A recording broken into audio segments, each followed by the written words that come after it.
من بابت کار اشتباه من بابام معذرت خواهی نمی‌کنم. تو که دیگه جای خود دادی. مشکل تو اینو فکر میکنی اگه معذرت بخوای یعنی لطف بزرگی در رقم کردی. نه بابا اینطوری نیست. تو داری غرور تو به رابطه ترجیح میدی. غرورم تنها چیزیه که دارم. غرور فقط کاری میکنه آدمای مهم زندگی تو از دست بدی، چون نمیخوای کلمه ببخشید و به زبونت بیاری. معذرت خواهی شجاعت میخواد که من تو نمیبینم. اتفاقا من خیلی قوی تر از این حرفام. خب پس بگو ببخشید. فرض کن گفتم چی عوض میشه؟ خیلی چیزا.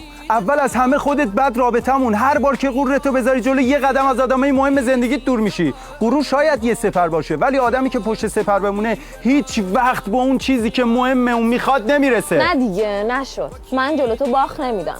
باشه تو بردی خوبه، ولی رابطمونو باختی. نمیبازم چون تو خرتر از این حرفایی.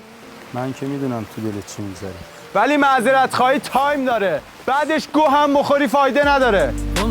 خدای خواهد